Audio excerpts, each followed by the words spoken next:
Hey, we're back with another of our Bike Brew Q virtual brew tours here. We're here with Roughtail. We've got Blaine and Roughtail. How are we doing today? Good. How are you guys? Oh, not too bad. We figured since we can't really meet in person that we do it this way and just kind of give everybody some information about your brewery. So why don't you tell us about, when you guys were founded, and I know you guys have moved recently. Just kind of lead us through all that. Sure. Yeah. We both me and my partner Tony, we started a homebrew club I shouldn't say we started it, but we were kind of the founding members in 2011. And so the kind of the beer scene, especially in Oklahoma, was way different back then.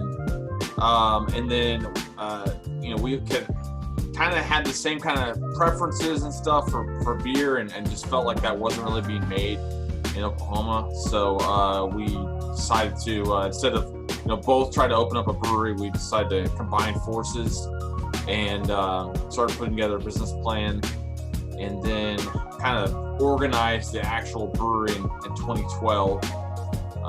And then 2013 is when we first started selling beer. So yeah, I mean, it was obviously there's a lot of stuff in between that, but we started up in Midwest City, and at the time in Oklahoma, you couldn't even sell direct to customers. Actually, you couldn't even give it away. About a year after we started, they passed a bill that would allow you to give away 12 whole ounces of beer for free to customers. And then that that whole thing really kind of started it off. And then, once that passed, then there was, and as breweries started opening up, there's a lot more acknowledgement of the potential for the industry. And so we got,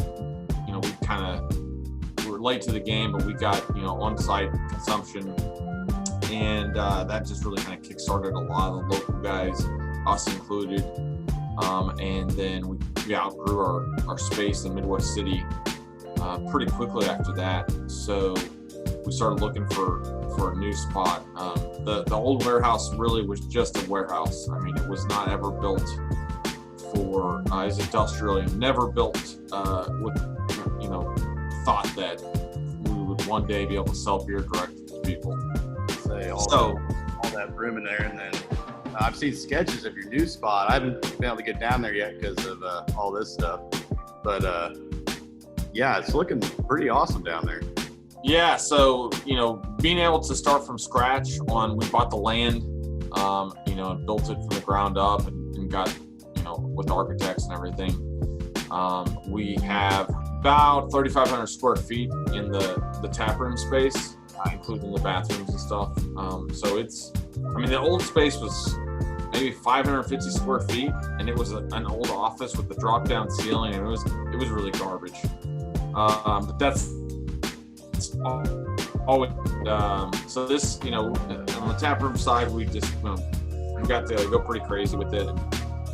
Every time I'd travel around, I'd try to go to as many brewers as I could and steal all their good ideas, basically. It's not a bad research and development ride, though. That's not a bad research and development ride either. Yeah, exactly. So yeah, I just kind of picked up a few things as I went along and worked with the architects to kind of make it a reality. And the same thing goes in the back. We always were with that old space. We're always stretched for capacity, and ceilings were always an issue, and it just wasn't made to be a brewery at all, And so house space where you guys kind of stacked in there now you've actually got room to kind of walk around, or you guys at? Yeah, we do, but I think we kind of built it with not enough storage space. But luckily we've got another 2.5 acres to expand, and we've got another 9,000 square feet we can add on directly next to the building. So I'm not saying right now, but we can see the future and see how we'll run out of space pretty quick. So yeah, we've already kind of put some feelers out for that next expansion. So awesome. Yeah, it's pretty crazy. Tony and I were just talking, how crazy it is already that we're talking about expanding. I mean, we've been in here for a whopping, 4 months or something, 5 months of operations. Mm-hmm. So yeah, which it's a good thing. Yeah. Yeah, in the middle of a pandemic, you're talking about expanding. That's good news, and good news for us because we want the beer to keep flowing as freely as possible. So about how many barrels you guys produce in a year, and then we're over here drinking friggin' Hazer beans. Yeah, do I pick you up for that one? Yeah, so that one we just dropped that. Man, I guess that probably just came out about 2 months ago, and it's just a hazy pale ale. It's got Sabro, Citra, Mosaic in it, and it's really good. It's really selling well. I think the price point's right on it, and it's just kind of a baby. Everything Rhymes with Orange, which was our #1 seller. It is our #1 seller, but there's a few places around town here that actually Hazer Beans is already overtaking it. I say this is a nice, as far as hazies go, this is a nice, and I don't mean this in a bad way, it's nice light. It's very drinkable. Well, a lot of flavors. A lot of flavor. Yeah. Yeah, I think it's not heavy on the palate. No. I mean, kind of as I've gone along, like, I used to drink a bunch of double IPAs, West Coast, punch you in the face. And I like to step back, I think, from that. Just, even right now, I mean, we got a blonde ale that we keep on draft just for the tap room. That's a lot of times that's my go-to. Same here, actually. But I mean, everything. I mean, well, I was cranking through some of those freaking Hazer Beans on Sunday, so but yeah, it's definitely, I think, a step in. Maybe it's like my age or something, but like I think it's a step in the direction for people that are kind of where I'm at with craft beer. It's not necessarily like what's the most extreme beer you can have. It's like what can I have a few of and still like and want to drink it again and that kind of thing.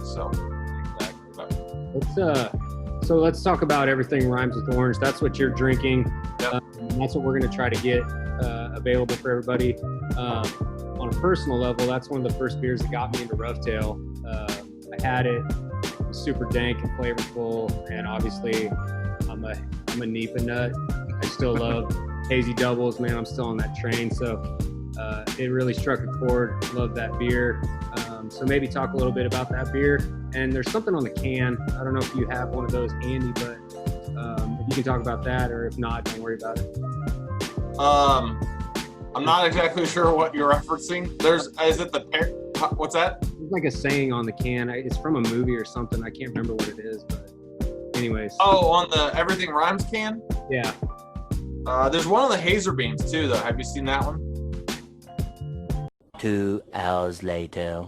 Oh, it says when Mr. Bigglesworth gets upset. That's awesome. Gosh, I mean, this is so bad. I don't even know what Irmo says. You're talking about on that little thing? Yeah, well, there's some little saying. I can't remember what it is. Don't worry about it. Anyways, Well, it was kind of a riff off of Parks and Rec. Yeah. And so we initially were going to call it Nothing Rhymes with Orange. And then that was already taken by another brewery. And so we ended up calling Everything Rhymes with Orange, which was also another one of Andy's band names in the first season. Yeah. He goes through a litany of different band names. And so that's kind of like we're messing with that. And then, but the beer itself, it started out as an adaptation, which was a series that we did every quarter. And basically it was just a different IPA. And so we had, just different iterations of, new things that were happening at the time, new techniques. And this kind of goes back to when we couldn't sell to people on premise, we needed a test bed, for our beers. And so we had to, so we were doing this. The cool thing about it was, we could use the same label. We wouldn't have to do a new design every time with new approvals in different states and all that kind of stuff. And so that's kind of where we had that idea. I mean, we took it from other breweries that have been doing this. It's not like we came up with this idea. So the third version, like the New England IPA thing, was just kind of taken off. And so we did that, and it was just a home run from the start. We tweaked kind of like in that early stage, though, we were tweaking the recipe every time it came out. Nothing too crazy. But yeah, we were doing shrink wrap cans. at first, and then we just kind of realized this is a thing, that's going to be around for a while. And so, once we released it, it immediately became our best-selling beer. I mean, it's a damn good beer. Thank you. So about how many barrels you guys produce in a year down there then? We were about 4,000 at the old facility. I'm not really sure what we'll end up with at the new place. This month we're going to package 750 barrels just this month. So we've grown quite a bit already. Because of the construction, just nightmare. The first 3 months of the year we really didn't. We were making beer. Well, we made some beer, but we didn't really sell much of it.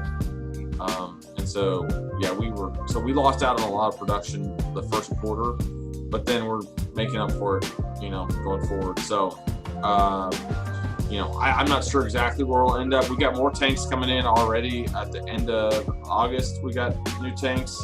We already got another round of tanks in.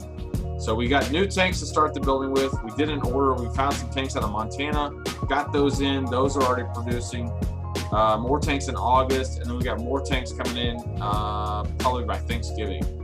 Nice. The other beer I should mention is Road Toad, which is we're calling it a session sour. So it's pretty much Berliner Weiss style, if you're familiar with that. And it's we've had that down here in the stores, and it's selling, man. Yeah. So, great beer. I was going to ask you, how far out is your footprint?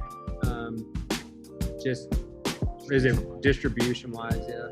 Yeah, actually, there's a little map you can probably see.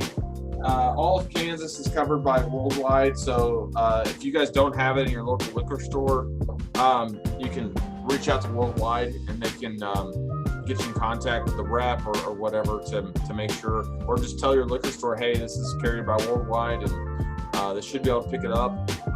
And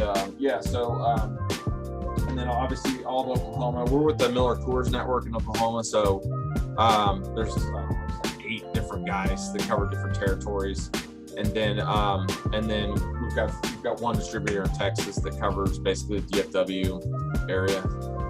So Thanks for chatting with us today, and no problem. We're gonna sit here and finish our freaking hazer beans. Yeah, I actually got a 6er, and after having one, I think I could go for a few more. So. Yeah, like my beer a little bit. So we'll go ahead and end this one. Good. Go back to our live stream. All right, thank you guys. Thanks, Blaine. See ya.